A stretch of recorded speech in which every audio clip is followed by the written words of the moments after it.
developing a stated theme of generosity. We have Day 10, Story 9, getting towards the end. Things are wrapping up. The microphone passes to one of the men, and he tells a story of Saladin, who is in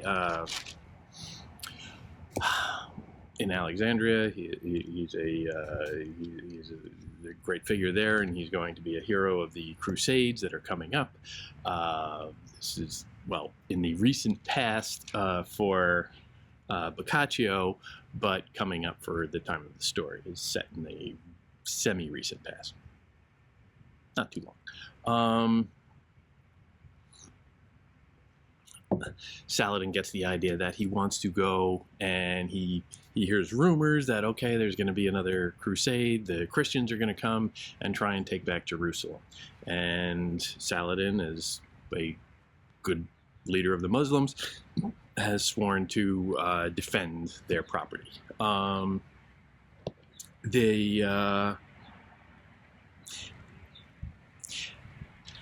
He strikes on a particular idea that he will, having heard of the rumors, he's just curious, like, okay, it's not imminent, but it's coming up.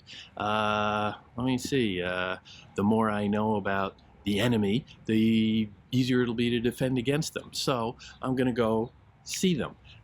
He decided to go in person and see what preparations the Christian leaders were making so that he would be better prepared. To go in person. And this is significant. This is him saying, all right, I've heard an awful lot about these people. Maybe I've seen a couple wandering through town here and there. But what do I really know about them? I need to see with my own eyes. I can't just trust what other people are telling me or what books are telling me. I need to go study it on my own. Radical thought. So he goes, and he finds his way all through Europe, and he ultimately finds his way into onto the road between Milan and Pavia, northern Italy. And he is, he strikes up a friendship with this guy, Signor Torello. And this guy turns out to be an extraordinarily generous host. And they have him in, and they celebrate them, celebrate Saladin and his fellow spies. That's what they are here. They're traveling incognito as merchants, but Torello and his wife have them in, and they have a sumptuous banquet. They have friends over to celebrate them. They give them gifts like crazy. And they just really, the ideal hosts. Terrifically hospitable. And, Saladin is really impressed by this. Why is this guy doing this? What's the purpose? And they strike up a friendship. It's not just, so one-sided. You get the sense that, they're really enjoying one another's company. They're talking, and they're exchanging some ideas. They are clearly from different places. Saladin does not admit where he's from. He says that they're merchants from Cyprus, which is not going to be, which is not the same thing as saying, I'm from Babylon or Alexandria. So there's a little bit of a little undercurrent of deception there, but they create a bond. They spend essentially like a couple of days together, and they have a very nice little visit. And at the end, Saladin goes home, having been loaded up with gifts, and he goes back home. And sure enough, the Crusades get going after a little while, and Torello joins with the Christian marauders, or freedom fighters, however you want to phrase them. And things don't go so well. This is Third Crusade time, and he is captured. A lot of his colleagues are slaughtered, and he is assumed to have died. Now, before he had left, his wife, who is a little undetermined but seems to be a little younger than he is to begin with, he had made his wife promise that, I'm going off to war. I don't know. I can't make any promises. I don't know what's going to happen. I can't, foresee the future. Anything can happen in a wild world.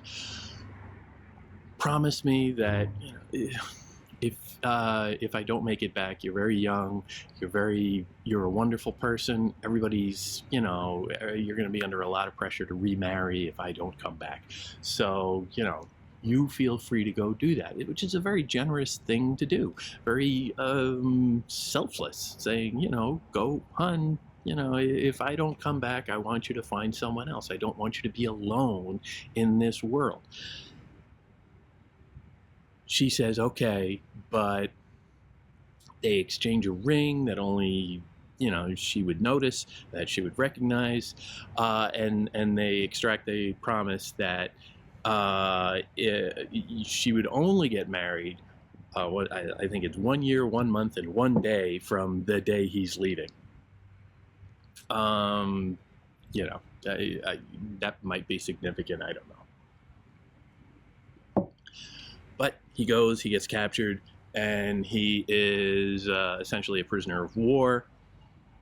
But because he has skills with hawking and hunting, the keeping of hawks, he gets one of the better gigs as a slave POW, and he gets brought into the court of Saladin.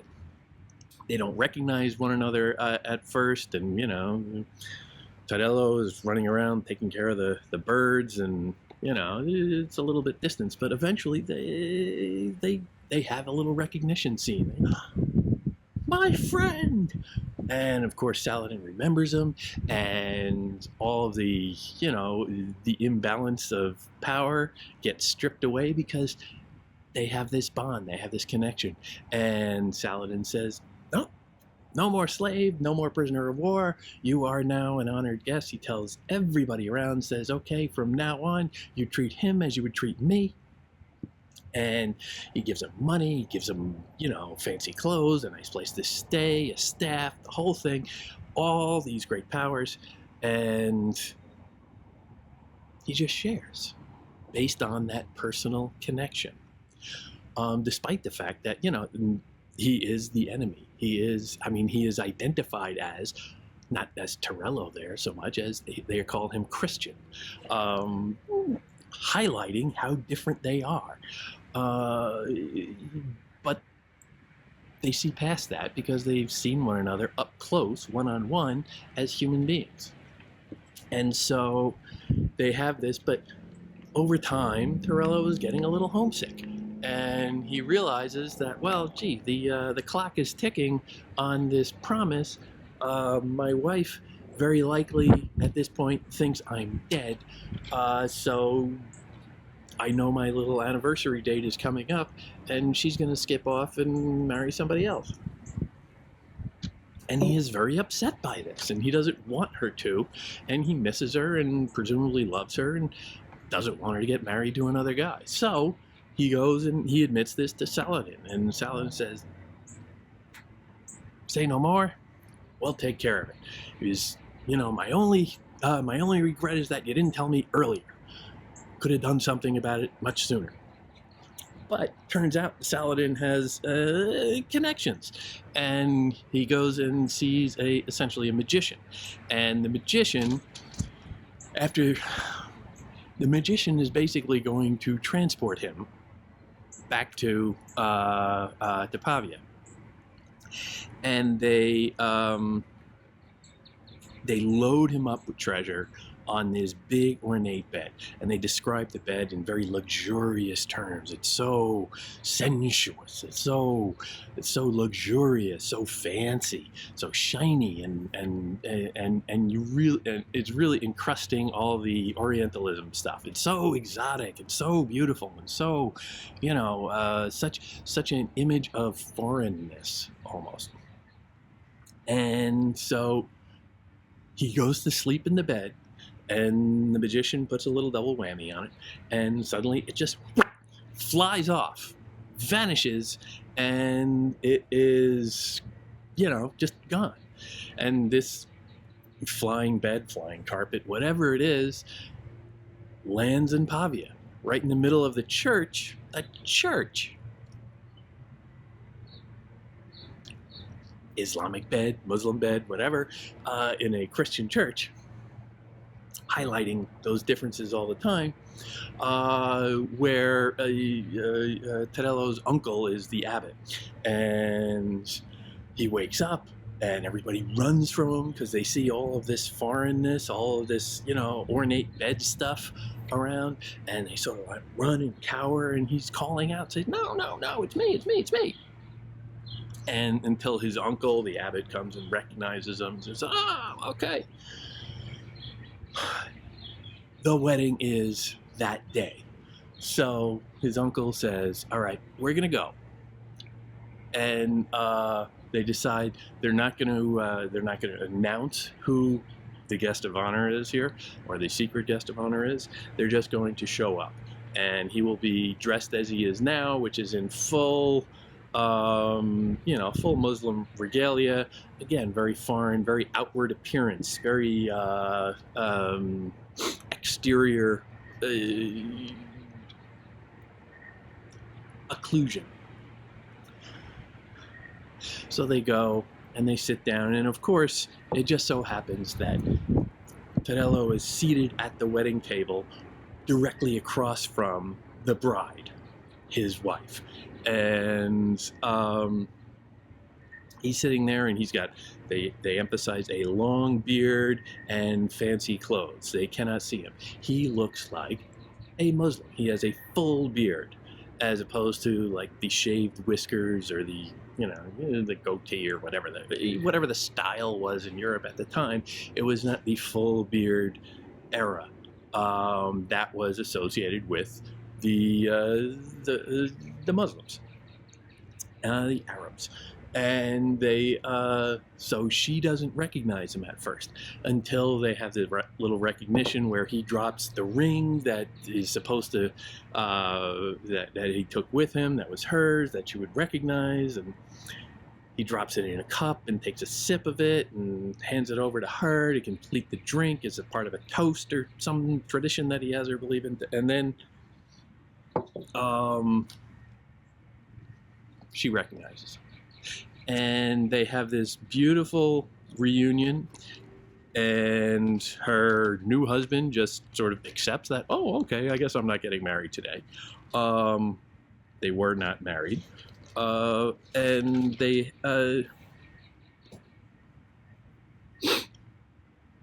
shower the family, the new fiance. He gets a lot of gifts out of it. They have all of this wealth bestowed on them from the Saladin. They have all of the luxury, all of the joy, and they live then to a ripe old age with one another, happy in this beautiful little image, because of the friendship that they struck with this other person, Saladin, the enemy who, when they got to know one another, really liked one another and were able to do great things for one another.